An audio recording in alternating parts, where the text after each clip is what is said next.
जोगो जोगो जिन शासनम में दुख खया पौंजन्ते एक एक कम में अनंता वट्टंता केवली जाया। આપણને કોઈ પૂછે કે કયો ધર્મ કરવાનો, કયો ધર્મ કરીને મોક્ષે પહોંચી શકાય, સૌથી શ્રેષ્ઠ ધર્મ કયો, સૌથી શ્રેષ્ઠ યોગ કયો, આપણો જવાબ વ્યક્તિએ જુદો હોવાનો. કોઈ કે પૂજા શ્રેષ્ઠ, કોઈ કે પ્રવચન શ્રેષ્ઠ, કોઈ કે પ્રતિક્રમણ શ્રેષ્ઠ, કોઈ કે પચખાંડ શ્રેષ્ઠ. હંમેશા એક આરાધક આની વચ્ચે મૂંઝાતો રહે છે. મોક્ષે જવાની દરેક પ્રક્રિયા યોગનો દરજ્જો પામી શકે છે, પણ જ્યારે એક કરતા વધારે શક્યતા ખુલ્લી હોય ત્યારે એમાંથી કયો યોગ આચરી લેવો એની ઘણા બધાને મૂંઝવણ થતી હોય છે. જીવનમાં એટલું સમજાયું છે, મહાપુરુષો એટલું ફરમાવે છે કે આત્મિક સમાધિ જે યોગથી સિદ્ધ કરી શકાય, આત્મિક કલ્યાણના માર્ગે જે યોગથી ડગલા ભરી શકાય, પારમાર્થિક રીતે ઉન્નતિ જે યોગથી સાધી શકાય, એ યોગ તમારા માટે શ્રેષ્ઠ. દરેકની રુચિ અરુચિ અલગ હોવાની, દરેકની ક્ષમતા જુદી જુદી હોવાની. મને જે ગમે એ તમને ન પણ ગમે, અને તમને જે ગમે એ મને ન પણ ગમે. રુચિ અરુચિમાં ભિન્નતા હોવાની, દરેકની અંદરની ક્ષમતા જુદી હોવાની. કોઈક મહાત્માએ 1000 આંબીલ કર્યા એવું હું સાંભળું, મને અનુમોદના ચોક્કસ થાય, પણ જો કદાચ હું પોતે એ માર્ગે ચાલવા જાઉં તો જે કરું છું એ પણ ગુમાવી બેસે એવો ડર રહે છે. કોઈક મહાત્માએ હજારો ગાથાનો સ્વાધ્યાય કરી લીધો એવું સાંભળું, કદાચ મને મન તો બહુ થાય છે, પણ મારી પોતાની ક્ષમતા એવી ન પણ હોય કે હું એવી રીતે સ્વાધ્યાય કરી શકું. તો એકને માટે જે યોગ બની જાય છે શ્રેષ્ઠ, એ બીજા માટે પણ શ્રેષ્ઠ યોગ હશે જ એવું આપણે એકાંતે કહી શકતા નથી. ક્ષમતાની સાથે ઉમેરાય છે સંયોગો. માનો કે કોઈ સાધુ ભગવાન, એની ક્ષમતા છે ઘણું બધું ભણી શકવાની, એને ગમે પણ છે, પણ એના વડીલ ભગવંતો એ જ્ઞાન થયા છે, તો હવે વૈયાવચ એ એને માટે શ્રેષ્ઠ યોગ બની જશે, કારણ કે સંયોગો બદલાયા છે. હવે પેલા વડીલ ભગવાન એ ત્યાં આગળ બીમારીથી દર્દ મહેસૂસ કરતા હોય અને હું ચોપડી લઈને બેસી રહું, એ કોઈ રીતે ન ચાલે. તો સંયોગો પ્રમાણે પણ શ્રેષ્ઠ યોગની વ્યાખ્યા બદલાય છે, જવાબો બદલાય છે. અને એની સાથે ગુરુ પરંપરાથી જે આપણને તત્વ પ્રાપ્ત થયું છે એને લીધે પણ આના જવાબો બદલાતા રહે છે.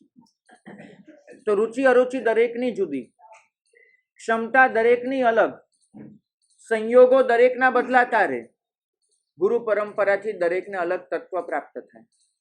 પરિણામે સૌથી શ્રેષ્ઠ યોગ કયો એનો જવાબ વ્યક્તિએ જુદો આવે. ફરીથી 3 શરત યાદ રાખજો. આત્મિક સમાધિ જેનાથી સિદ્ધ કરી શકાય, આત્મિક કલ્યાણના માર્ગે જેનાથી ડગલા ભરી શકાય, અને પારમાર્થિક ઉન્નતિ જેનાથી સાધી શકાય, એ આપણા માટે શ્રેષ્ઠ યોગ. અત્યારના જૈન સમાજને હું જોઉં છું, સૌથી મોટી ચિંતા એ થાય છે કે આ સમાજ દેખાદેખીમાં ઉતર્યો છે. કોઈકનું સાંભળ્યું કે એને આ કર્યું એટલે આપણે આપણું જે કરતા હોય એ છોડીને એની પાછળ લાગી પડીએ. નહીં, બિલકુલ નહીં. તમે એ તપાસો કે તમારા માટે સારું શું છે, તમે એ તપાસો કે તમારા માટે શ્રેષ્ઠ શું છે. સ્વાભાવિક છે, મને પ્રભુ ભક્તિમાં રસ છે તો હું પાઠ પર બેસી અને પ્રભુ ભક્તિની જ વાત કરવાની. હું જપ યોગમાં બહુ માનું છું, રોજની કેટલીય 9 માળા ગણું છું. મારું વ્યાખ્યાન આવશે એટલે હું એક જ વાત કરીશ, જપાત સિદ્ધિ જપાત સિદ્ધિ જપાત સિદ્ધિર ન સંશય. બસ જપ કરો અને થાવ. તમે જોજો, કોઈક નૌકાર ગણનારા મહાત્મા પાસે તમે જાઓ ને તો પહેલી પ્રેરણા તમને નૌકારની જ કરે. કોઈ પ્રભુ ભક્ત મહાત્મા પાસે જાઓ તો તમને એમ કે રોજના આટલા સ્તવન ગાજો ભાઈ, આવી ભક્તિ કરજો. કોઈ તપસ્વી મહાત્મા પાસે જાઓ તો તમને એમ કે ચાલ આંબીલના પચખાણ લે. કોઈક તમને જે મહાત્મા ખૂબ સમર્પણમાં જીવતા હોય એ તમને એમ કે ગુરુ કૃપા વગર તો કલ્યાણ જ નથી. કોઈક મહાત્મા બહુ ભણતા ગણતા હોય તમને એમ કે ગાથા સ્વાધ્યાય વગર તો તું આગળ વધી જ ન શકે. અને કોઈક વળી મહાત્મા એ પોતે ખૂબ કાયોત્સર્ગ વગેરે કરતા હોય એટલે તમને એમ કે ભાઈ દિવસના 100 લોકસનો કાયોત્સર્ગ તો કરવાનો છે. બિચારો શ્રાવક કરે શું, કોનું સાંભળે? બહુ મોટો પ્રશ્ન છે. એ કોઈક એને આ કે, કોઈક આ કે, કોઈક આ કે. શ્રાવક કરે તો કરે શું? કારણ કે અહીં આવનારો દરેક સાધુ એ બહુ જુદી વાત કરતો હોય છે. હું મારી પોતાની વાત કરું, ચોમાસા પહેલા શંકર ગલીમાં 4 દિવસ રહેવાનું થયું. અને એ સિવાય મુલુંડમાં 4 દિવસ રહેવાનું થયું. મુલુંડના 4 દિવસની વાત કરું, પહેલે દિવસે જે મહાત્મા પધાર્યા એમને વ્યાખ્યાન આપ્યું અને વ્યાખ્યાન આખું આહારચર્યા પર હતું અને મુખ્ય ભાર એના પર હતો કે સવારે નૌકારશીમાં ખાખરા ન વાપરવા જોઈએ, બપોરે પાપડ ન વાપરવા જોઈએ વગેરે. આ પહેલો દિવસ. બીજે દિવસે જે મહાત્મા આવ્યા એ પેલા સંસ્કૃતિના રક્ષક મહાત્મા હતા એટલે એમને આવી અને ચાલુ કર્યું કે ડ્રિંક ન લેવું જોઈએ, ડ્રગ ન લેવું જોઈએ, પશ્ચિમી સંસ્કૃતિ આક્રમણ કરીને કેવું બગાડી નાખ્યું છે વગેરે વગેરે. મારે સાહેબ પેલા ડ્રગના નામ બોલ્યા ને મને લાગ્યું પરસદામાં કોઈને એટલા તો આવડતા બી નહીં હોય, એટલા તો મારા સાહેબને આવડતા હતા, તેમને એટલા બધા નામ લઈ લીધા. ત્રીજે દિવસે જે મહાત્મા આવ્યા એ આપણી જે ટિપિકલ જે ધર્મચર્યા છે એના ખૂબ પક્ષધર હતા એટલે એમને વ્યાખ્યાન એ આપ્યું કે કંદમૂળ કેમ ન ખાવા, પૂજા કેમ વગેરે વગેરે. ચોથે દિવસે મહાત્મા ધ્યાન માર્ગના પ્રબળ સમર્થક હતા એટલે એમને એ કીધું કે ધ્યાન એ તો કરવું જ જોઈએ અને એના વગર કંઈ આગળ ન વધાય. 4 દિવસ જે શ્રાવક સાંભળે છે ને મહાત્મા તો આજે આવ્યા કાલે નીકળશે, એ આવ્યા નીકળશે. શ્રાવકને તો કન્ફ્યુઝ થાય કે ખાખરો ન ખાવું એના પર ધ્યાન આપવું કે ડ્રિંક ડ્રગ ન લઉં એના પર વાત કરું, સંસ્કૃતિ પર, કે પછી હું આના પર ધ્યાન આપું કે મારે ધ્યાન કરવું કે પછી ક્રિયા કરવું. આજના શ્રાવકો ટોટલી કન્ફ્યુઝ, બીજું કાંઈ જ નથી. એટલે આજનું વ્યાખ્યાન મેં એના પર રાખ્યું છે કે શું કરશું વચનાનુષ્ઠાન. કેમ કે હું કશું જ કહેવાનું નથી કે આ કરો, હું તમને માત્ર એટલું કહીશ કે તમારા માટે જે યોગ્ય છે એ કરો. હરેક ભગવાન પોતે જેનાથી પામ્યા છે એની વાત કરવાના. કોઈકનું અસ્તિત્વ એવું છે, એટલું સોફ્ટ, એટલું રૂજુ છે, એટલું મુલાયમ છે, તે પ્રભુ આગળ જાય છે ને આંખમાંથી આંસુ નીકળી જાય છે. એ કદાચ સ્તવન ગાતી વખતે આમામ કરી દે છે પણ આપણે એમને જોઈએ ને એટલે આપણને થાય કે સ્તવન ગાતી વખતે આમામ કરવું જોઈએ, ન થતા હોય તો આપણે હાથ ઊંચા કરીને કરવાનું શરૂ કરીએ. તો કદાચ આપણે પ્રભુ ભક્તિના એ મહાત્માની જોઈ અને પ્રભુ ભક્તિનો માર્ગ લઈશું. કોઈક મહાત્મા એવા છે આમ પદ્માસન વાળીને 3 કલાક આમ માળા લીધી અને પકડીને ભણવાની ચાલુ કરી. એમને જોઈએ તો આપણને એ થાય ના ના ના સ્તવન તો જવા દો, સ્તવન ભવન તો બરાબર, આપણે કેટલા વર્ષથી ગાયા, કંઈ મતલબ નથી, માળા પકડો. વળી કોઈકની આગળ ગયા આમ તપનું સાંભળ્યું એટલે આપણને થાય તપ કરો. તપ કર્યું તો ખરું, 2 વાગ્યા ને ત્યાં તો પેટમાં બોકાસા બોલી ગયા, લાંબા થઈને સૂઈ ગયા કે હવે ભાઈ કાલ વહેલી સવાર પડે. કોઈકનું વળી સાંભળ્યું ક્રિયામાર્ગ કરવા જોઈએ, 100 ખમાસના દઈ દીધા, એવી કમર રહી ગઈ, 2 દિવસ ખાટલામાંથી ઊભા નહીં થયા ભાઈ. કોઈકે કીધું કે વૈયાવચ અને સમર્પણ, આપણે એમાં લાગી પડે. મને ખરેખર સમજાવો કે તમે ક્યારે વિચાર એ કર્યો કે તમારા માટે સારું શું છે? સાંભળીને ચાલી પડવું એ શ્રાવકનું કર્તવ્ય નથી. શ્રાવકમાં એક બાજુ શ્રદ્ધા મૂકી છે, શ્રાવકનો શ્રદ્ધાનો છે, ક્રિયાનો છે. એ 2 તો સમજ્યા કે શ્રદ્ધા કરો, ક્રિયા કરો. વચલો મહત્વનો છે કે વિવેક રાખો. વિવેક વગરની શ્રદ્ધા અને વિવેક વગરની ક્રિયા ન તો ક્યારે ભલું થયું છે ન તો તમારું થવાનું છે. તો શ્રાવકનો મતલબ જ છે કે સાંભળે બધું, ગ્રહણ કરે પોતાને જે યોગ્ય છે તે. બકેશાળી પ્રશ્ન ક્યારે એ ન પૂછો કે શ્રેષ્ઠ શું છે. કેટલી વખત અમારે આગળ આવે, સાહેબ પૂજા કરવાની કે પ્રવચન સાંભળવાનું, શું કરવાનું? હું એટલું જ કહીશ કે પ્રશ્ન એ કરો કે મારા માટે યોગ્ય શું છે, સૌથી શ્રેષ્ઠ શું છે એનો જવાબ વ્યક્તિએ બદલાવાનો. તમારો પ્રશ્ન એ હોવો જોઈએ કે મારા માટે યોગ્ય યોગ કયો છે. ઉપાધ્યાયજી ભગવંત એમને બહુ સરસ જવાબ આપ્યો છે કે સ્વરુચિ સંપત્તિ સિદ્ધસ્ય યોગોપાયત્વ. મારી રુચિ જેમાં જાગે, મારો ઉત્સાહ જેમાં પ્રબળ બને, એ જ મારા માટે મોક્ષનો શ્રેષ્ઠ ઉપાય. પ્રભુએ અસંખ્ય માર્ગ દેખાડ્યા, પ્રભુએ અસંખ્ય સાધના દેખાડી, પણ મારી રુચિ જેમાં ઉલ્લસિત થાય, મારો ઉત્સાહ જેમાં વધે, એ મારા માટે શ્રેષ્ઠ યોગ. બીજા બધા જવાબ ખોટા. અને માત્ર રુચિનો ઉત્સાહ જોવા ન જવાય, મારે મારી પાત્રતા પણ જોવાની. અને ગુરુ ભગવાન એ પાત્રતાને નક્કી કરી આપે. ગુરુનું કામ જ આ છે, એ તમને ઉપદેશ ન આપે. આ તો અત્યારે માસ પ્રેક્ટિસ છે. અમે લોકો ક્લાસના માણસ હોઈએ.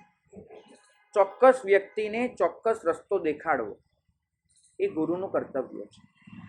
ગુરુ પોતાને ગમતો યોગ તમને ન પકડાવે. ગુરુ તમે જેના માટે જન્મ્યા છો એ યોગ તમને દેખાડે. અત્યારે અમે બધા જ આ ભૂલ કરી રહ્યા છીએ. કોઈક મહાત્માએ એક પ્રણ લીધું છે કે આ પૌષધ તો કરાવીશ જ આટલા, એટલે જ્યાં જશે ને ત્યાં પૌષધ પૌષધ પૌષધ. કોઈક મહાત્મા પ્રણ લે છે નૌકારનો, કોઈક લે છે આંબિલનો, કોઈક લે છે આનો. પછી એ મહાત્મા જ્યાં પણ જશે ત્યાં એની જ વાત કર્યા કરશે અને જીવનમાં એક સંખ્યા વધ્યા કરશે કે મેં આટલા આંબિલ કરાવ્યા, મેં આટલા પૌષધ કરાવ્યા, મેં આટલું આ કરાવ્યું. એમના નામ સાથે આંકડો જોડાતો રહેશે. શ્રાવક બિચારો શું કરશે?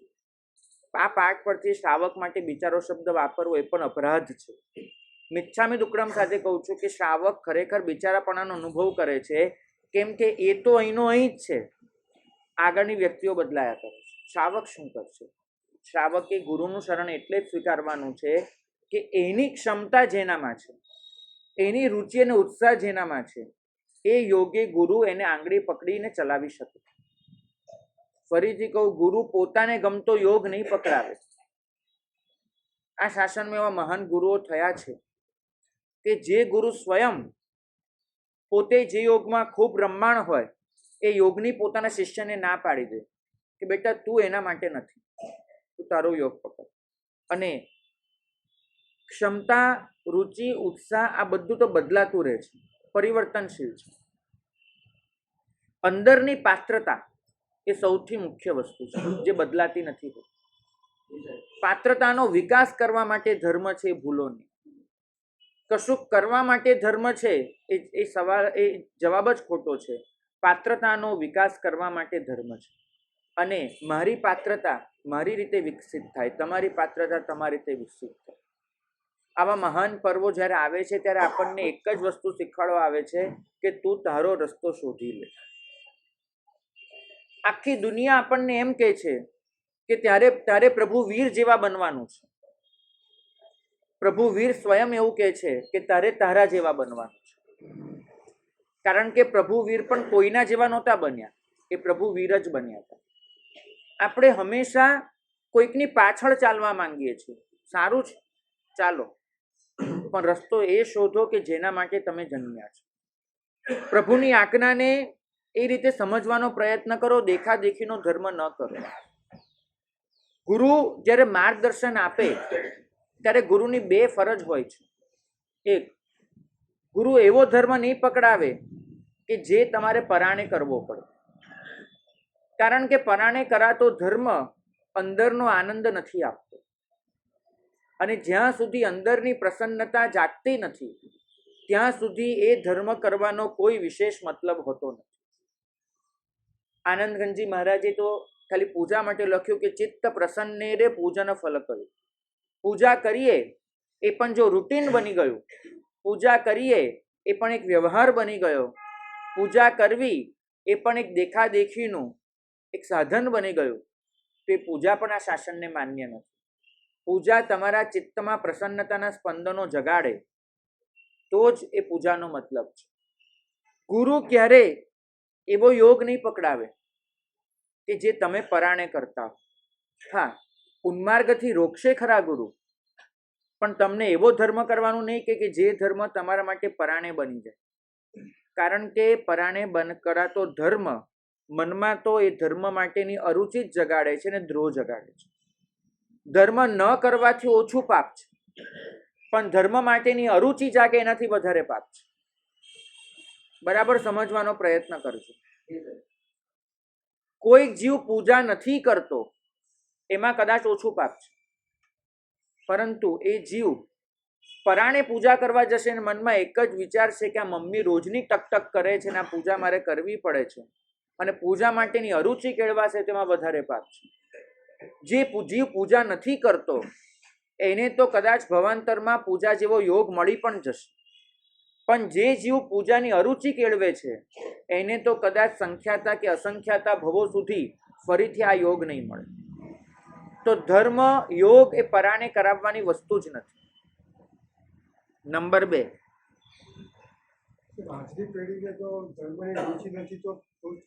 રુચિ જગાડો, પરાણે નહીં કરાવો. રુચિ જગાડવાની મહેનત કરો. રુચિ વગરનો ધર્મ જે અરુચિ પ્રેરશે ને, દેખીતો ધર્મ એ કરી લેશે, અસંખ્ય ભવો સુધી ધર્મથી દૂર થઈ જશે. શાસ્ત્રકાર ભગવંતો હંમેશા કહે છે, પ્રભુએ સૈનિકને આ તો શીખવાડ્યું કે તું કાળ સૌક્રિકને પરાણે અહિંસા કરાવવા નીકળ્યો છે. પ્રભુએ સૈનિકને શું કીધું? કાળ સૌક્રિક પાસે પાડા મરાવવાનું બંધ કર તો તારી નરક અટકે. સૈનિકે ઓછા ઉપાયો કર્યા, હાથ પગ બાંધ્યા, કૂવામાં લટકાવ્યો, મોઢું બંધ કર્યું, બધું જ કર્યું.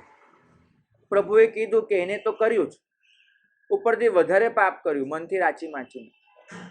પ્રભુએ સૈનિકને જે સમજાવ્યું આપણને બધાને સમજાવે છે કે સૈનિક, અહિંસા પણ પરાણે કરાવવાની ચીજ નથી, અહિંસાની રુચિ જગાડવાની ચીજ છે. પ્રભુનો ઉપદેશ અભયે સાંભળ્યો હતો અને એ જ કાળ સૌગ્રીકનો દીકરો સુલસ, એને અભય હૃદય પરિવર્તન કરાવ્યું અને અહિંસાનો પરમ પક્ષધર બનાવીને મોક્ષનો યાત્રી બનાવ્યો. 2 બાપાની ઘટના છે, 2 દીકરાની ઘટના છે. સૈનિક કાળ સૌગ્રીક સાથે બાજવા બેઠા છે, અભય સુલસને સમજાવવા બેઠો છે. પ્રભુની આજ્ઞા ક્યાં છે મારે તમને પૂછવું છે?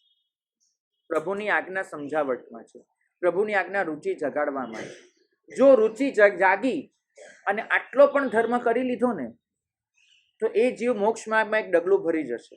પણ રુચિ ન જાગી અને પરાણે આટલો પણ ધર્મ કરી લીધો ને, એ જીવ ઉપરથી મોક્ષ માર્ગમાં પાછળ જશે.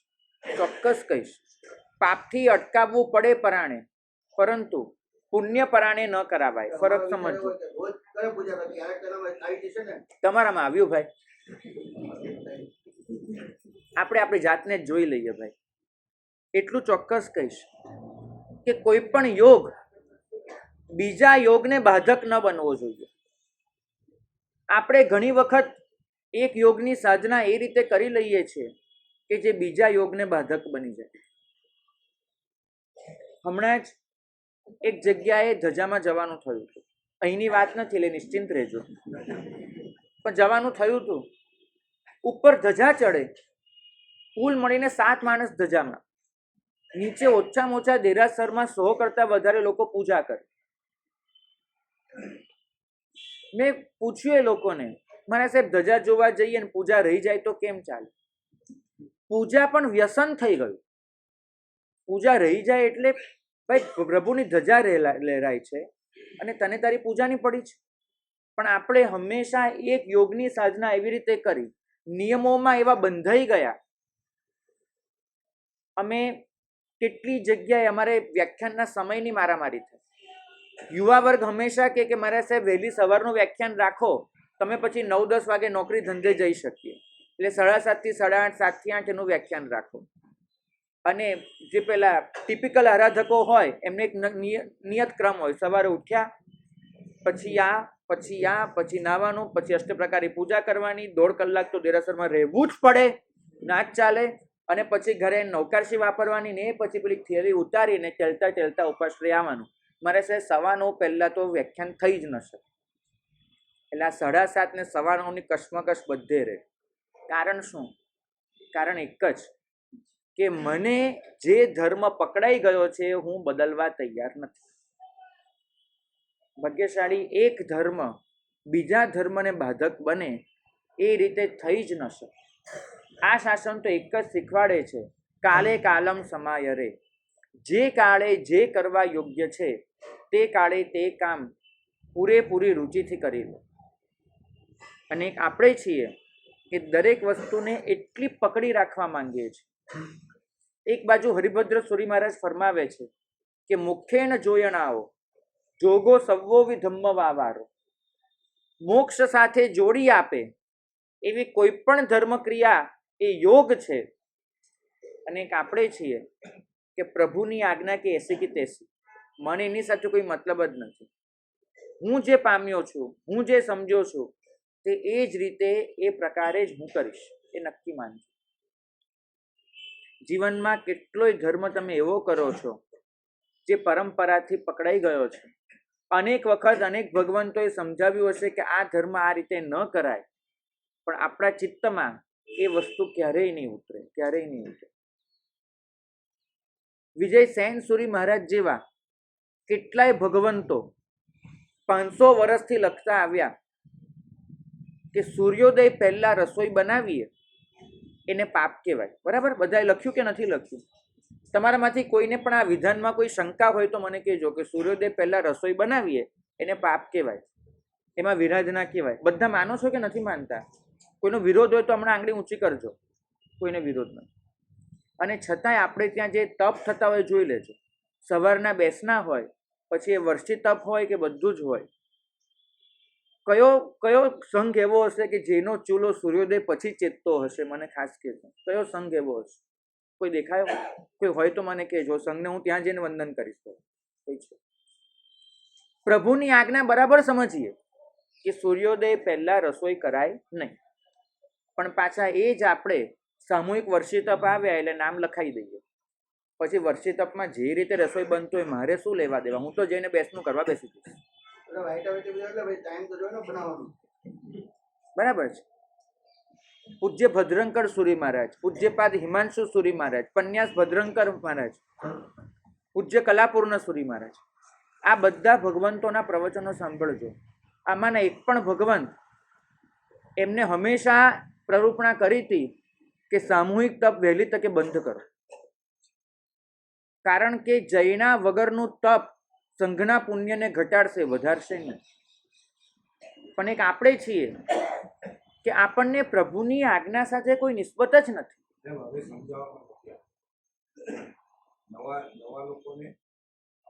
હું સમજાવું તો તમે માનો છો? મારી પાસે અરિયંત પાર્કમાં 3 ભાગ્યશાળી આવ્યા. મને 3 જણાએ કહ્યું કે મારા સાહેબ, અમે લોકો સંપૂર્ણ ખર્ચ સાથે સામૂહિક વર્ષિતપ કરાવવા માંગીએ છીએ. જેટલા પણ આરાધકોને જોડાવવું હોય તમારે એક પણ પૈસો ક્યારે માંગવો નહીં પડે. અમે 3 જણ મળીને આખો વર્ષિતપ કરાવશું, આપ નિશ્રા આપો તો.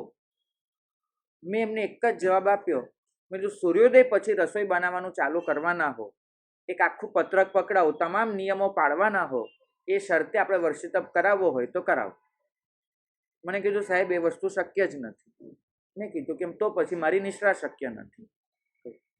ભાગ્યશાળી જીવનમાં આપણે એ ધર્મને ખૂબ પકડી લીધો છે. જે ધર્મમાં ગમે તેટલી હિંસા હોય આપણને એનાથી કોઈ ફરક નથી પડતો. તમે જુઓ, આજે છરી પાલતા સંઘો નીકળે, 2 દિવસ પહેલા જવાનું એ છરી પાલતા સંઘમાં મેદાનો આટલા ઘાસવાળા હોય, અંદર કેટલાય ખિસકોલા ફરતા હોય, કેટલી જીવાતો હોય. સંઘપતિ તો ઓર્ડર આપી દે, પેલી એજન્સીને ઇવેન્ટ મેનેજરને કહી દે, ઓલો લઈ આવે જેસીબી. તમે જાઓ ને ત્યારે આખું ચકાચક મેદાન હોય. પણ એ 2 દિવસ જે પંચેન્દ્રિય જીવોની હિંસા થઈ હોય, કેટલાય ખિસકોલા મર્યા હોય, કેટલી જીવ જીવાત પર ખુરદો વળી ગયો હોય, અને પછી આપણે એમ કહીએ છરી પાલનતા જે નર જાવે પાતિક ભૂકો થાવે. કોના પાતિકનો ભૂકો? તમારો ને મારો? શું લાગે તમને? કોના પાતિકનો ભૂકો થવાનો ભાઈ? પ્રભુની આજ્ઞાની વિરાધના, ઘોર વિરાધના કરી અને પછી હું એમ કહું કે મેં સંઘ કઢાવ્યો ને મેં 99 કરાવીને મેં આ કરાવ્યું ને મેં આ કરાવ્યું. ભાગ્યશાળી જૈના કેટલી, વિવેક કેટલો? આ પ્રશ્ન દરેકે પોતાની જાતને પૂછવાનો છે. અહીં તો આપણને એક નાનકડી વસ્તુમાં પણ પ્રભુની આજ્ઞાનું પાલન કરવાનું મન નથી થતું, ખરેખર નથી થતું. આપણને એક જ થાય છે કે બધા કરે છે, ચલ જોડાઈ જઈએ, બધા કરે છે આમ કરી લઈએ. અને એ જે લોક પ્રવાહ, જેને શાસ્ત્રો લોક પંક્તિ કહે છે, લોક હેરી કહે છે, એમાં આપણે એવા તણાતા જઈએ કે પ્રભુની આજ્ઞાનો જે બહુમાન ભાવ હોવો જોઈએ કે હું એ જ કરીશ કે જે મારા પ્રભુએ કહ્યું છે, એ વસ્તુ જ દિમાગમાં નથી આવતી. અણુએ અણુમાં પ્રભુની આજ્ઞા માટેનું સમર્પણ હોવું જોઈએ. મને સાચું કહેજો, એક ઘટના તમને કહું છું, એનો જવાબ મને આપજો. રાજગૃહી નગરી અંબટ શ્રાવક પધાર્યા છે અને એમને તીર્થંકરનું રૂપ લીધું છે અને તીર્થંકરનું રૂપ લઈને સમવસ્ત્રણ બનાવ્યું છે. સમવસ્ત્રણમાં પોતે બેઠા છે, દેશના આપે છે. કોઈને ખબર નથી કે અંબળે રૂપ લીધેલું છે, પણ બધાને એટલી ચોક્કસ ખબર છે કે આ મહાવીર સ્વામી તો નથી જ. અદ્ભુત દેશના આપી છે અંબળે. એવું ને એવું જ સમવસ્ત્રણ રચ્યું છે અને આખી રાજગૃહી એ સમવસ્ત્રણમાં ઠલવાઈ છે. સુલસા નથી ગયા, એકમાત્ર સુલસા નથી ગયા. કેમ? કેમ કે મારા મહાવીરે કહ્યું છે કે હવે પછી બીજા તીર્થંકર થવાના નથી. આ દેશના ગમે તેટલી સારી હોય પણ આ મારા પ્રભુ વીરની નથી. આમ સમવસ્ત્રણ ગમે તેટલું રૂપાળું દેખાતું હોય, આ મારા પ્રભુનું સમવસ્ત્રણ નથી. આવા કેટલાય બહેનો સુલસાને સમજાવવા ગયા કે સુલસા વાત તો સરસ કરે છે ને, સારું જ કહેવાય રહ્યું છે ને, ચલ ને આપણે ત્યાં જઈને બેસી, એમાં કયું સમ્યક્ત્વ જતું રહેવાનું છે, વગેરે વગેરે બધું જ કહેવા ગયા. સુલસા ગયા એ સમવસ્ત્રણમાં. એક જ વાત, મારા પ્રભુ વીર જે ફરમાવે એ જ મારા માટે આજ્ઞા, એ જ મારા માટે ધર્મ. તમે રાજગૃહમાં હોત તો તમે સમવસ્ત્રમાં ગયા હોત કે ના ગયા હોત? તમને પૂછવું છે. મહેન્દ્રભાઈ, તમે ગયા હોત કે નહીં? પૂછવું છે. કે તમે સુલસાની જેમ ઘરે બેઠા હોત મહાવીરનું નામ લેતા? ગયા. ભાગ્યશાળી, આપણામાં હજુ સુધી ધર્મ કરવાની બુદ્ધિ જાગી છે, પ્રભુની આજ્ઞા માટેનો સમર્પણ ભાવ નથી જાગ્યો.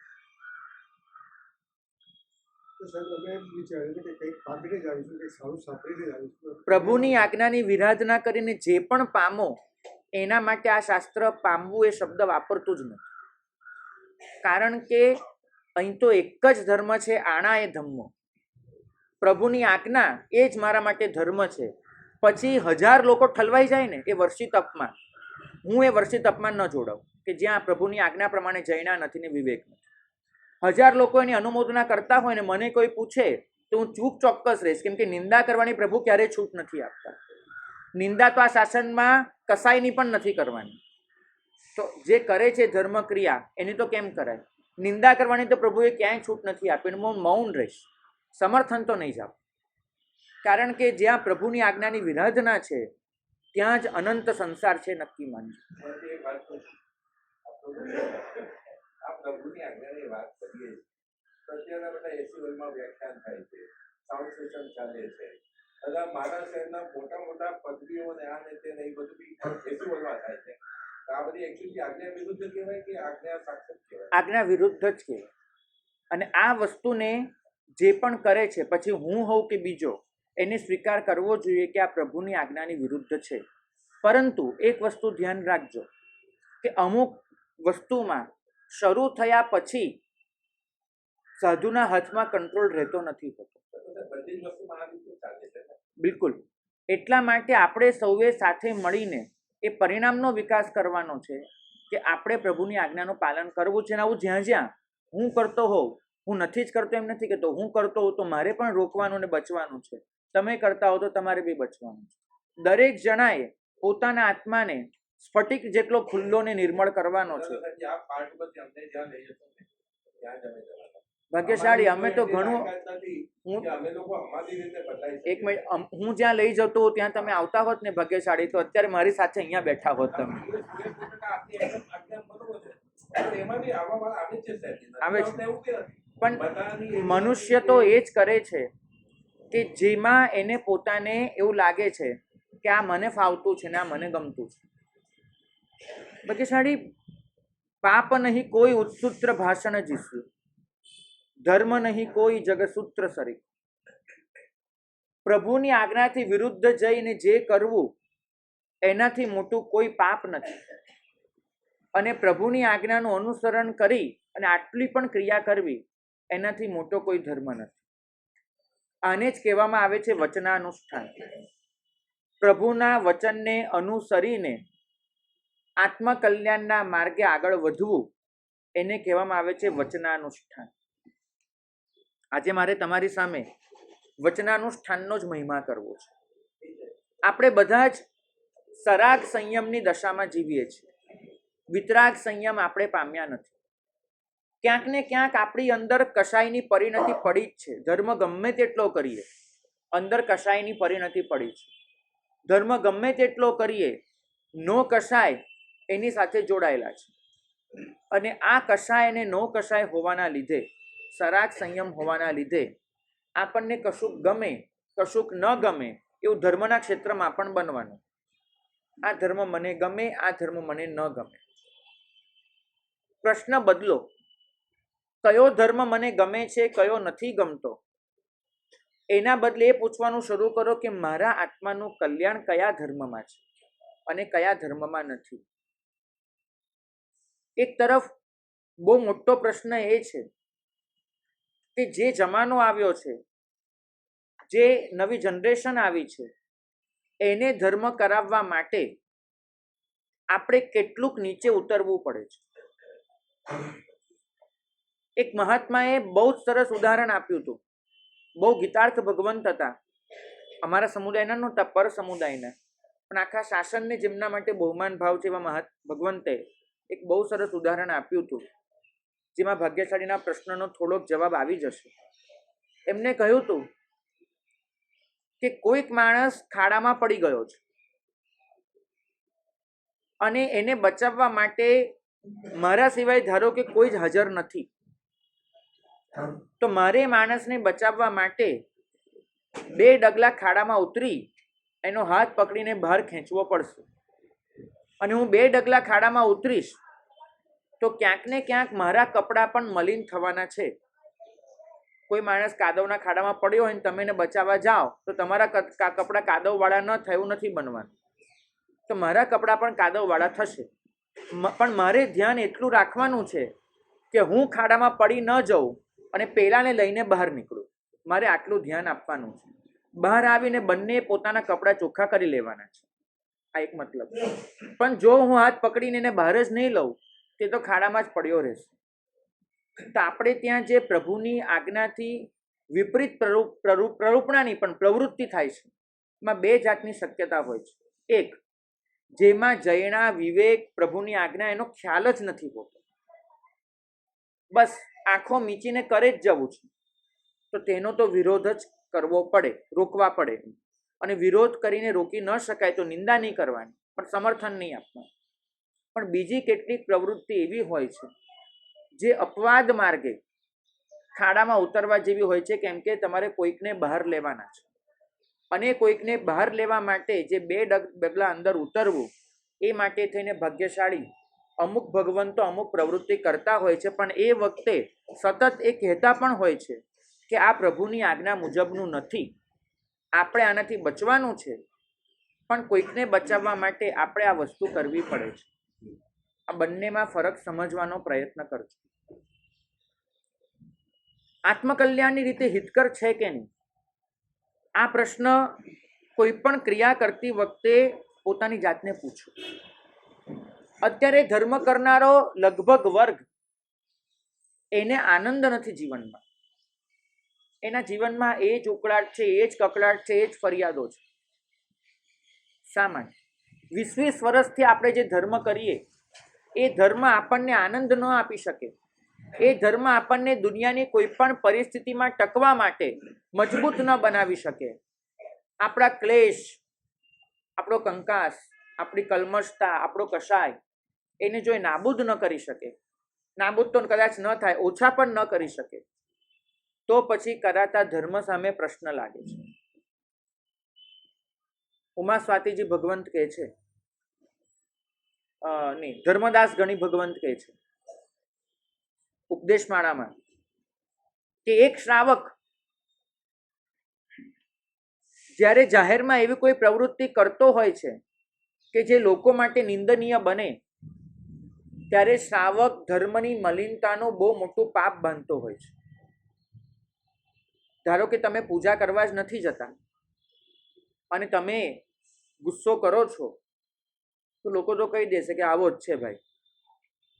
પણ ધારો કે તમે નિયમિત રીતે પૂજા કરવા જાઓ છો, દેરાસરમાં 2-2 કલાક ગુજારો છો, એ પણ પાછા 15-20 વર્ષથી, અને પછી પણ તમારા સ્વભાવમાં એવું કોઈ વિશેષ પરિવર્તન નથી, તો લોકો ચોક્કસ એવું બોલી શકે કે ભાઈ આટલું આટલું કરે, શું ફરક પડ્યો એનામાં. આપણી પ્રવૃત્તિ લોકોના ચિત્તમાં ધર્મ માટે અરુચિ પ્રેરશે. આજનો શ્રાવક પોતાનાથી જ ખુશ નથી. આજનો શ્રાવકને પોતાની જિંદગીથી સંતોષ નથી. સેલ્ફ સેટિસ્ફેક્શન, સેલ્ફ રિસ્પેક્ટ કશું જ બચ્યું નથી એના. કેમ?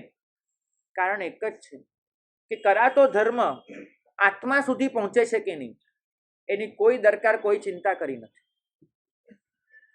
આપણે બધા જ નીકળ્યા હતા આત્મિક ઉપલબ્ધિ માટે.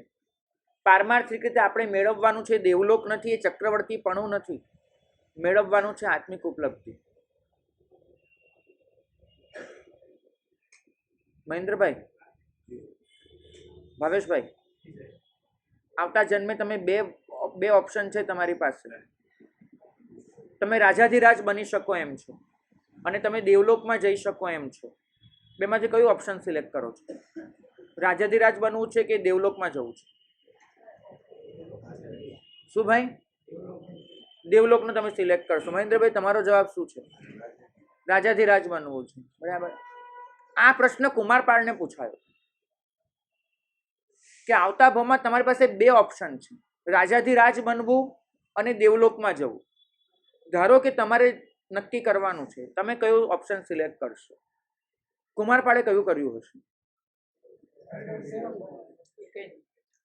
કુમારપાળે એટલું જ સિલેક્ટ કર્યું, જીન ધર્મ વિનિર્મુક્તો મા ભુવમ ચક્રવર્ત્યપી શ્યામ ચેટોપી દાસોપી. જીન ધર્મથી રહિત થઈને ન તો મારે રાજાધિરાજ બનવું છે, ન દેવલોક જોઈએ છે. મારે તો એક જ ઓપ્શન સિલેક્ટ કરવું છે કે મારે આવતા ભવે જૈન ધર્મ જોઈએ છે. પછી એ જ્યાં મળતો હોય, ઝૂંપડીમાં મળતો હોય કે ચક્રવર્તીના સિંહાસન પર મળતો હોય કે ચોથા દેવલોકમાં મળતો હોય, મને એની સાથે કોઈ નિસ્બત નથી. નિસ્બત એની સાથે છે કે પ્રભુની આજ્ઞા મારા માથે જોઈએ, પ્રભુનું વચન મારી સાથે જોઈએ. અહીં તો આપણે કોઈ પણ ધર્મ કરવા જઈએ, મનમાં ખબર નહીં, પેલી અપ્સરાઓ જ રમ્યા કરે છે કે આવતા ભવે મળશે. આપણે પેલા સિંહાસન ને હીરા મોતીના માણેકના બધા અલંકારો જ રમ્યા કરે છે.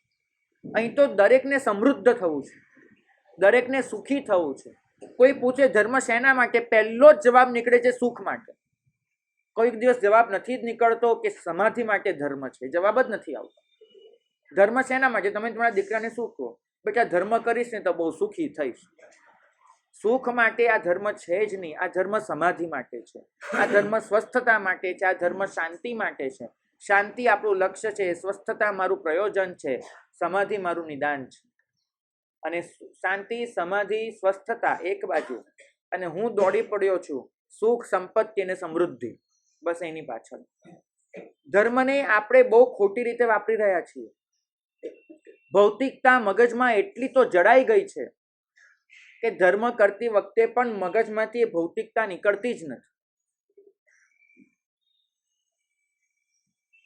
એક ઉદાહરણ બહુ વિચિત્ર લાગ્યું હતું, એટલે બીજી ત્રીજી વખત આપું છું. હમણાં એક જગ્યાએ સિદ્ધિ તપ હતો. 7મી બારીમાં 7 ઉપવાસ હોય, પારને બેસનું આવે અને પછી પાછા 8 ઉપવાસ, આગળ 7 પાછળ 8. બેસનામાં ખાઈ ખાઈને શું ખવાય? મને તમે સમજાવો, શું ખાઈ શકો તમે? કાંઈ જ નહીં.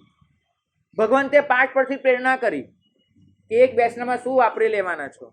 અમથા 15 ઉપવાસ કરવાના છો, 16 કરી લો. જિંદગીમાં ફરીવાર 16 ઉપવાસ કરવા ક્યારે જશો? વચ્ચે એક બેસનું છોડી દો અને 16 ઉપવાસ કરી લો. અહીં સુધી તો એકદમ બરાબર. ભગવાને સાથે કીધું કે શાસ્ત્ર એવું ફરમાવે છે કે જે જીવ 16 ઉપવાસ કરે એ નિયમા વૈમાનિક દેવલોકમાં જાય. નંબર 1, આવું શાસ્ત્ર હજુ સુધી મને તો જડ્યું નથી. જડે તો સારું, પ્રાર્થના. પણ ધારો કે મળી ગયું, મારે એ પૂછવું છે કે જે 16 ઉપવાસ તમને અનંત ગુણના માલિક બનાવી શકે, જે 16 ઉપવાસ તમારી આંતરિક પરિસ્થિતિને આખી બદલી શકે, જે 16 ઉપવાસ તમને આત્મકલ્યાણના માર્ગે ક્યાંય આગળ મૂકી શકે, એ 16 ઉપવાસને ખાલી વૈમાનિક દેવલોકમાં વાપરી નાખશો? મનમાં આવા બધા લક્ષ્ય રાખશો? અહીં તો શંખેશ્વર પાર્શ્વનાથ દાદાની પૂજા કરો ને તોય મનમાં એમ આવે છે કે હમણાં હીરાબજારમાં થોડીક મંદી છે, દાદા થોડીક ઓછી કરી આપજે ને આપણને ટકાવી લેજે દાદા. અહીં તો એક આંગળી મૂકું ને ત્યાં એવા વિચારો આવે છે. ભૌતિકતા કેટલી જડાઈ ગઈ છે ચિત્તમાં. જે ધર્મ નકરો આધ્યાત્મિક ધર્મ છે, જે તમને પારાવાર આત્મિક આનંદ આપવા બેઠો છે, એ ધર્મને તમે સાવ આમ કેવા કામ ફિઝુલ વાતોમાં વાપરી નાખો છો. અને પછી એ જ થવાનું છે, જિંદગીથી ખુશ નહીં રહો. પ્રભુની આજ્ઞાને સમજો. પ્રભુની આજ્ઞા ક્યારે પણ તમને સમૃદ્ધ બનાવવા માટે નથી. પ્રભુની આજ્ઞા ક્યારેય તમને સફળ બનાવવા માટે નથી. પ્રભુની આજ્ઞા તમને સાર્થક બનાવવા માટે છે. જિંદગીને સફળ બનાવવી આ દુનિયાનો દસ્તુર છે. જિંદગીને સાર્થક બનાવવી આ પ્રભુની આજ્ઞા છે. દુનિયા તમને એક જ વસ્તુ પૂછે છે, તે કેટલું મેળવ્યું. પ્રભુ તમને એક જ પ્રશ્ન પૂછે છે, જે મળ્યું એમાં તું સંતુષ્ટ કેટલો છે. દુનિયા તમને એક જ વસ્તુ શીખવી છે, ભાગ ભાગ ભાગ. પ્રભુ એક જ વસ્તુ શીખવે છે, શાંતિથી બેસીને પોતાની જાતને તો જો કે તું ક્યાં છે. આપણે બધા જ ધર્મના નામ પર પણ માત્ર ભાગીએ છીએ, દોડીએ છીએ. કોણ? બિલકુલ દીપકભાઈ, દુનિયામાં રહેવું છે તો હાલીએ તો શું વાંધો. એક જ વસ્તુ સાંભળજો, લાંબા ભેગો ટૂંકો જાય, મરે નહીં તો માંદો થાય. ભાઈ લાંબાની ભાગે આપણે છે ને દોડ કરીશું ને એને લારે તો મરે નહીં તો માંદો થાય. નહીં ચાલી શકીએ, નહીં ચાલી શકીએ. અહીંયા તો રોજ એક જણ પૂછવા આવે છે કે મારા સાહેબ આટલા પ્રસન્ન કેવી રીતે રહો છો? હા, જવાબ બરાબર કહો. એટલા માટે કે દુનિયા શું કહે છે એની પરવા કરતા જ નથી. પરવા એક જ વસ્તુની કરી છે કે મારો માલિક મને શું કહે છે. તમે લોકોએ હંમેશા જગત તરફ મોઢું રાખ્યું છે, અમે હંમેશા જગન્નાથ તરફ રાખ્યું છે. જગતનો ભરોસો જેને કર્યો એ તૂટ્યો છે, જગન્નાથનો ભરોસો જેને કર્યો એ જીત્યો છે. આપણે આ જગતની પાછળ એટલું તણાઈએ છીએ કે ક્યારે જગન્નાથની વાત સાંભળવાનો રસ્તો જ નથી જડતો. આવા પર્વો આવે છે આપણને કહેવા માટે કે ભાઈ એક દિવસ ચૂપ થઈ જાય, કારણ કે આ દુનિયા તો બે જ વસ્તુ કરે છે, કાં તો બોલ કરે છે અને કાં તો જેનું સાંભળવાની જરૂર નથી એનું સાંભળ્યા કરે છે. આજનો એક દિવસ બંનેનું મૌન કરવાનો છે. મનનું પણ મૌન, કાનનું પણ મૌન, જીભનું પણ મૌન. આજે હું સાંભળીશ તો માત્ર પ્રભુની આજ્ઞા સાંભળીશ, અને આજે હું બોલીશ તો માત્ર ને માત્ર પ્રભુની આજ્ઞા બોલીશ. એ સિવાય જે પણ થશે એમાં પ્રભુની આજ્ઞા નહીં. મને ખબર છે કે ધર્મ કેટલો કર્યો એના આંકડા સાથે કામ પાડવાનું એવું આપણને ફાવી ગયું છે. અહીંયા સિરસાડ મહાવીરધામમાં અમારો ઉપદાન છે નિશ્રામાં. કોઈની પણ વાત થાય ને કોઈની પણ સાથે પહેલો પ્રશ્ન કયો હશે? તમે શું પૂછો? તમે શું માનો? ઉપદાનની વાત થાય એટલે પહેલો પ્રશ્ન લોકોનો કયો આવે? કેટલા જણ, કેટલી સંખ્યા, કેટલા જણ, કેટલા ફોર્મ આવે અને કેટલા લોકો. કોઈ ક્યાંકથી આપણને માળ પહેરીને આવ્યું, ઉપદાનના દર્શન કરીને આવ્યું ને આપણને મળે, આપણો પહેલો પ્રશ્ન કયો હોય છે? કેટલી માળ. આંકડા મનમાં એવા જડાઈ ગયા છે. હું પૂજ્યપાદ નેમિસુરી દાદાની વાત કરું. એમની આગળ એક શ્રાવક આવ્યા અને શ્રાવક આવીને કહ્યું કે ભગવંત ઉપધાન કરવા છે સાહેબ, ઉપધાન કરવા છે. દાદાએ કીધું ભલે કરાવું. એટલે ભાઈએ કીધું સાહેબ ક્યારથી કરું? આવતો હોય તો આવતીકાલથી ઉપધાન શરૂ કરીએ. અને લિટરલી દાદાએ બીજા દિવસથી ઉપધાન શરૂ કરાવ્યા. કેટલા જણને? એકને.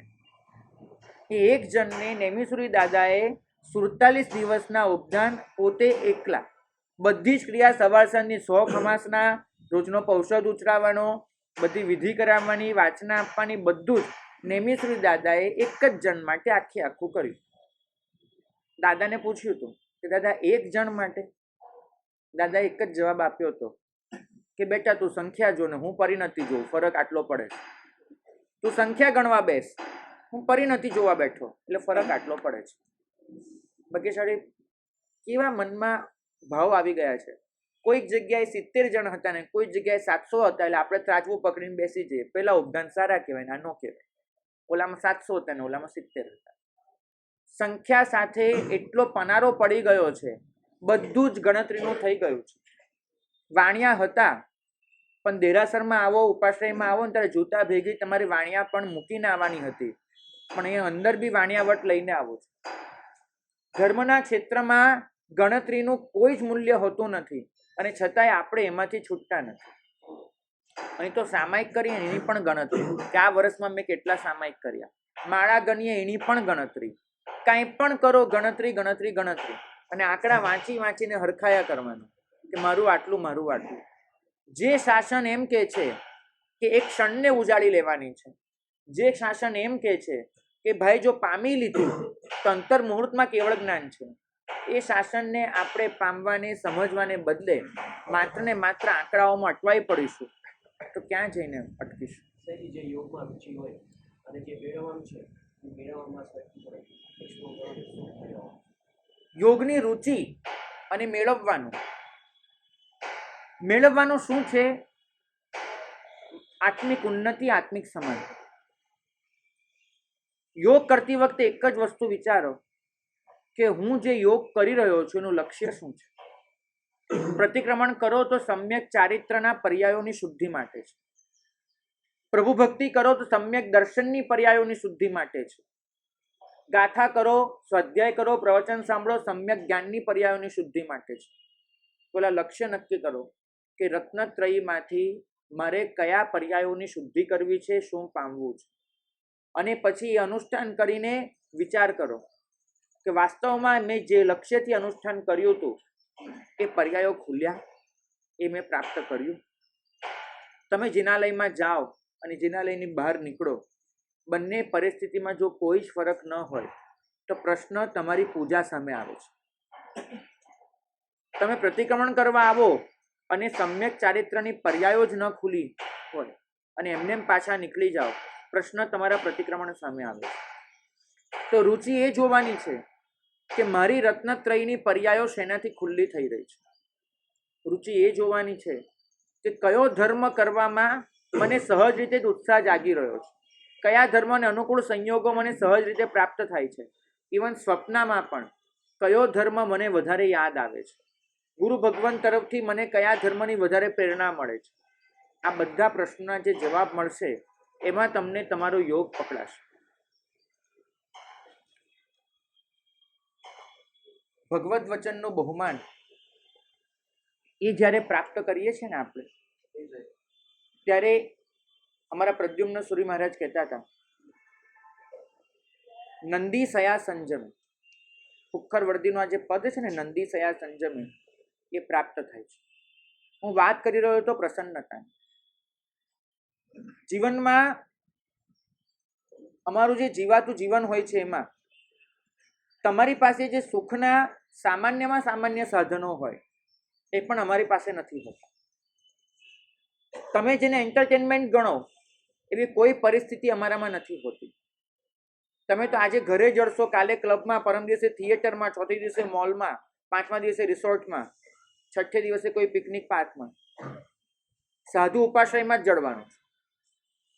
તો અમને ન તો સ્થળ બદલાય છે, ન સાધન બદલાય છે, ન વિશેષ કોઈ પરિસ્થિતિ બદલાય છે, અને છતાંય સાધુ નિત્ય તાજો હોય છે. તમારામાંથી માફ કરજો, ઘણા બધાના ચહેરા બહુ વાસી લાગે છે. વાસી ચહેરા એટલે નાહી ધોઈને આવ્યા છે એમ નથી કહેતો. વાસી ચહેરાનો મતલબ કે જીવનનો કોઈ ઉલ્લાસ જ નથી બચ્યો, જીવનનો કોઈ ઉત્સાહ ને ઉમંગ જ નથી. માત્ર દિવસો ઉમેરાયા કરે છે, વર્ષો આગળ વધ્યા કરે છે, અને આપણે એ રીતે કાળના પ્રવાહમાં તણાયા કરીએ છીએ. જીવનનો કોઈ ઉલ્લાસ કે ઉમંગ નથી. કેમ? કારણ એક જ છે, કેમ કે આ જીવનને આનંદ અને ઉત્સાહથી છલકાવી શકે એવું એકમાત્ર તત્વ છે પરમ તારક પ્રભુની આજ્ઞા. અને આ આજ્ઞા જીવનમાં કેટલી એપ્લાય થાય. નંદી સયા સંજમે, શ્રાવક જીવન હોય કે સાધુ જીવન, એમાં સયાનંદી ક્ષણે ક્ષણે આનંદ હોય છે. એ વસ્તુને આપણે સમજવા જ નથી માંગતા. શ્રમણ જીવન હોય કે શ્રાવક જીવન, એની દરેક ક્ષણ પ્રસન્નતાથી છલકાતી હોય. ભાગ્યશાળી ગુલાબજાંબુ વાપર્યું છે કોઈ દિવસ? ભાવે છે? ભાવે છે, મને પણ ભાવે, ચિંતા નહીં કરો, ખુલીને બોલો, ભાવે છે. પણ આ જે ગુલાબજાંબુ હોય એને તમે વગર ચાસણીએ ખાઓ, ચાસણી જ નહીં, ખાલી ગુલાબજાંબુ, તો ભાવે એવો આનંદ આવે કે જે ચાસણીવાળા ગુલાબજાંબુમાં આવે છે, ચાસણી વગરના ગુલાબજાંબુમાં એવો આનંદ આવે નહીં આવે. બરાબર? કોઈનો જવાબ જુદો હોય તો કહેજો, એવો આનંદ આવે. જેને ગુલાબજાંબુની બાધા હોય એ લોકો માટે આપણે હાથ જોડી દીધા, પણ એના સિવાયના લોકોની વાત કરું છું, ના આવે ને. શાસ્ત્રકાર ભગવાન તો એટલું જ ફરમાવે છે કે આવનારી દરેક ક્ષણ, આ જીવનની દરેક ક્ષણ એ તો ગુલાબજાંબુ જેવી છે. તું પ્રસન્નતાની ચાસણીમાં બોળીને વાપરીશ તો આનંદ આનંદ છે. તું એ ચાસણીમાં બોળ્યા વગર એમને એમ જવા દઈશ તો એ તારા માટે ગળાનો ડૂચો બની જશે. નહીં ભાઈ, ચાસણીમાં બોળીને વાપરવું ગુલાબજાંબુ કે એમને એમ વાપરવું, નિર્ણય તમારે કરવાનો. પ્રસન્નતાની ચાસણીમાં દરેક ક્ષણને બોળી દેવી કે એમને એમ વાપરી જવી, નક્કી મારે અને તમારે કરવાનું. જગત માટેની સંવેદના એ પ્રભુની આજ્ઞા છે. આત્મા માટેનું સંવેદન એ પ્રભુની આજ્ઞા છે. ગૌતમ સ્વામી ભગવંતે પ્રભુને પૂછ્યું કે સાહેબ, કોઈક જીવમાં સમ્યક્ત્વનો વિકાસ થઈ રહ્યો છે, એની નિશાની શું કે સમ્યક્ત્વનો વિકાસ થઈ રહ્યો છે? પ્રભુએ જવાબ આપ્યો કે મૈત્રી, પ્રમોદ, કરુણા અને મધ્યસ્થ્ય. મૈત્રી સકલ જીવ સૃષ્ટિને માટે એક લાગણી, સ્નેહનો પરિણામ. પ્રમોદ કોઈ પણ ગુણવાન જીવ માટે આનંદનો પરિણામ. કરુણા કોઈ પણ દુઃખી જીવને માટે કલ્યાણની કામના. અને મધ્યસ્થ્ય એટલે બધા જીવોને સદબુદ્ધિ મળો એવી પ્રાર્થના. આ ચાર ભાવનાનો જીવનમાં જેટલો વિકાસ થતો જાય એટલું સમજવું કે આપણું સમ્યક્ત્વ નિર્મળ થઈ રહ્યું છે. રોજે રોજ પોતાની જાતને પૂછજો કે મારામાં મૈત્રી ભાવ કેટલો વધ્યો. કોઈકના ગુણો જોઈને મને આનંદ કેટલો આવે છે. અહીં તો મારી નજર અને મારું મગજ એટલું ખરાબ થઈ ગયું છે. કોઈક દિવસ આપણે નીકળ્યા હતા અને રાત્રે 9 વાગે કોઈકને કોલ્ડ્રિંક્સની લારી પર કોલ્ડ્રિંક પીતા જોયો હતો. અને પછી આપણને સમાચાર મળ્યા કે ભાઈ એને તો 8 ઉપવાસ માંડ્યા છે. કોઈ આપણી આગળ આવે ને અને કહે કે ઓલો ભાઈ જો ને, ઓલો તો 28 કરી દીધી. અરે જવા દે ને યાર, શું તને વાત. આગલા દિવસે તો મેં એને જોયો તો 9 વાગે કોલ્ડ્રિંક્સ પીતો તો. શરમ નામની કોઈ ચીજ નથી એના. કોઈનો પણ ભૂતકાળ યાદ કરીને આપણે એના વર્તમાનને બગાડી શકીએ છીએ. મનમાં અનુમોદનાનો પરિણામ જ નથી. અહીં તો કોઈને પણ જોઉં મને એનો ભૂતકાળ જ યાદ આવે છે. મારા ગુરુ ભગવાન કાયમ કહેતા હતા, દુર્જન, સજ્જન અને સંત એની વચ્ચે ફરક શું? તો કે એક જ ફરક. દુર્જન હંમેશા ભૂતકાળ જુએ, સજ્જન વર્તમાન જુએ, સંત ભવિષ્ય જુએ. દુર્જન એમ જ જોશે, તમે એને અગર ગમે તેટલી સારી વાત કરો ને તે એમ જ કહેશે, અરે રવા દે ને, એક 100 ચૂહા માર કે બિલ્લી હજ કરીને ચલી, મને ખબર છે કેટલામાં છે. સજ્જન માણસ છે વર્તમાન જોશે, હા ભાઈ એને બહુ સારું કર્યું. અને સંત છે ભવિષ્ય જોશે કે ભાઈ આજનો વાલિયો કાલનો વાલ્મીકી બની શકે. ભાઈ આપણે એના માટે પ્રયત્ન કરો. તમે જોજો પ્રમોદ ભાવ જીવનમાં કેટલો છે. મીઠા બોલે તો બધાની અનુમોદના કરી દઈએ છીએ, અંદરથી પ્રમોદ કેટલો આવે છે. કોઈકનો ભૂતકાળ એટલો બધો હાવી થઈ જાય છે. મારા મનમાં મેં એટલાય જીવો માટે એટલા પૂર્વગ્રહો રાખી મૂક્યા છે, એટલી ધારણાઓ બાંધી દીધી છે. હવે પછી કોઈ માણસ ગમે તેટલું સારું કરે ને, મારા મગજમાં એ વસ્તુ આવવાની જ નથી, આવવાની જ. કરુણા ક્યાં છે? દિવસે ને દિવસે ધર્મ કરીને વધારે જડ બનું છું. મને ઘણીવાર વધારે ધર્મી જીવોથી બહુ ડર લાગતો હોય છે. માફ કરજો પણ ડર લાગે. કેમ કે ધર્મ આપણને કદાચ વધારે જડ બનાવી રહ્યો છે, વૃક્ષ બનાવી રહ્યો છે. કેમ? કારણ કે ધર્મ કર્યાથી આપણને કદાચ, બધા માટે આ વસ્તુ નથી લાગુ પડતી, પણ કદાચ એવું બને છે કે અહંભાવ આવે છે કે આપણે તો દુનિયાથી ઊંચા છીએ, બીજા બધા નીચા, આપણે દુનિયાથી ઊંચા. મને તમને પૂછવું છે, તમારે 4 મહિનાનો ઉપવાસ હોય અને પેલા કુરગડુ મુનિ તમારી આગળ પાત્ર લઈને આવે કે ખપ કરો, તમને એનું એકાસના માટે અનુમોદના જાગશે કે ખાલી ભાત ખાઈને એકાસનું કરી લે છે અનુમોદના જાગશે, કે સંવત્સરના દિવસે પણ ઉપવાસ નથી કરતો આ જીવ એની ઘૃણા જાગશે? માનો કે પહેલા 4 મહાત્મા હતા કે જે કુરગડુ મુનિના પાત્રમાં થૂંક્યા હતા ઘૃણાનું. 120 ઉપવાસ કરનારા એ મહાત્માઓની જગ્યાએ તમે હોત અને તમારી આગળ કુરગડુ મુનિ પેલું પાત્ર લઈને ઊભા હોત, તમે એની પીઠ પસવારી હોત કે તમે થૂંક્યા હોત? નક્કી કરીને મને કહેજો, તમે શું કર્યું હોત? મને જવાબ જોઈએ છે. તમે શું કર્યું હોત? તમે તમારી જાત થૂંક્યા ન હોત પણ એની સામે એકાસનું કરવું પડે છે તો માત્ર ભાત ખાઈને કરી લે છે. એની અનુમોદનાનો કદાચ પરિણામ ન જાગ્યો હોત, કેમ કે મનમાં હું 120 ઉપવાસ કરીને બેઠો છું એ એટલું બધું જડાઈ ગયું. અહીં તો મારે 70મી હોળી ચાલતી હોય ને અને મારી આગળ કોઈ જીવ આવે છે અને મને કહે છે કે મેં આજે આંબીલ કર્યું છે, તો આપણને એમ જે વામ વામ મોજા ઉછળવા જોઈએ એ નથી ઉછળતા. મનમાં એક જ થાય છે, ક્યારે એને જણાવો. આપણે ધીમેથી કહીએ, બેટા કરજે, તમારી ભાષા સમજાવું, હા બેટા કર કર, આગળ વધ આગળ વધ. કોઈક દિવસ તું મારી જેમ 70 રોડ સુધી પહોંચી શકીશ. મનમાં કયા વગર રહી જ નથી શકાતું. અનુમોદના સહજ રીતે, કરુણા સહજ રીતે થતી જ નથી કે એ જીવ પ્રભુની કરુણા એના પર વરસી અને આજે જિંદગીનું પહેલું આંબિલ કરીને બેઠો છે. મારા પર કરુણા વરસીથી મેં 70 કર્યા, પણ હું ક્યાં કરી શકવાનો હતો? કોઈક ભાવમાં મેં પણ પહેલું આંબિલ કર્યું હશે તો આજે 70 સુધી પહોંચ્યો છું. આના પર પણ કરુણા વરસશે કદાચ, શું ખબર આજ ભાવમાં એ 70 સુધી પહોંચી જાય, મને શું ખબર છે? પણ આપણને એ નહીં જાગે. આપણો ધર્મ આપણને અહંભાવ જગાડી રહ્યો છે. મારા ગુરુમાં જ કે શ્રાવકોએ લોચ નહીં કરાવવાનો. કેમ? તો કે જુઓ, ગઈકાલ સુધી લોચ નહોતો કરાવ્યો ને, અને આપણને સમાચાર મળે કે 80 વર્ષના કોઈક મહાત્માએ લોચ કરાવ્યો. આપણને તો 80 વર્ષની ઉંમરે લોચ, કેવું કષ્ટ સહન કર્યું હશે. સમાચાર મળે કે 12-13 વર્ષના કોઈ બાળમુનિએ લોચ કરાવ્યો, આપણને એમ. સમાચાર મળે ભલે 30 વર્ષની ઉંમરે પહેલો લોચ થયો, અરે ભાઈ કેવું કષ્ટ પડ્યું છે, છતાંય મહાત્માએ કેવી ક્ષમતા અને સમાધિ રાખી હશે. વર્ષમાં 100 વખત અનુમોદનાના પરિણામ જાગે, પણ એક વખત લોચ કરાવી લો પછી શું થશે? આપણે પણ કરાવેલું ને, ક્યાંય પેલી અનુમોદના છું થઈ જાય છે. ગુરુ ભગવાન કહેતા હતા કે જે ધર્મ તમારી અનુમોદનાનો પરિણામ ખલાસ કરી નાખે, ધર્મ મહેરબાની કરીને ન કરો. જે ધર્મ કર્યા પછી તમારી અંદર અત્યાર સુધી જે અનુમોદનાનું પુણ્ય ચાલતું હતું, જે પ્રવાહ ચાલતો હતો, એને નષ્ટ કરી નાખે છે, એ ધર્મ નહીં કરો. કરુણા ક્યાં બચી છે? અને ચોથું છે મધ્યસ્થ્ય. કોઈના પણ દોષો જોઈએ અને અંદરથી દ્વેષ અને રોષ જ જાગે છે, ઘૃણા અને તિરસ્કાર, બીજું કાંઈ નથી જાગતું. સદબુદ્ધિ માટેની પ્રાર્થના નથી થતી. આ એ શાસન છે જે એમ કે છે કે કસાઈ હાથમાં 6 મરઘા પકડીને લઈ જઈ રહ્યો છે અને બીજી જ મિનિટે 6 મરઘા એના હાથે મરી જવાના છે, તો પેલા જેમ 6 મરઘાની દયા ખાવ છો એમ પેલા કસાઈની પણ દયા ખાવ. કેમ કે 6 મરઘા તો પોતાના પાપનો ઉદય ભોગવી રહ્યા છે, ઓલો તો પાપના માર્ગે શરૂ કરી રહ્યો છે, આવતીકાલે એને પણ આવી રીતે મરઘા બનીને લટકવાનું છે. પણ આપણે છીએ, આપણે પેલા કસાઈની ઘૃણા કરીશું, જોરથી થૂંકીશું, હૃદયમાં કરુણાનો પરિણામ નથી આવતો, સદબુદ્ધિ મળે એવી પ્રાર્થના નથી જાગતો. જીવનમાં આ 4 તત્વોનો વિકાસ કરજો, મૈત્રી, પ્રમોદ, કરુણા અને મધ્યસ્થ્ય, અને એ રીતે પ્રભુની આજ્ઞાને સમજવાનો પ્રયત્ન કરજો.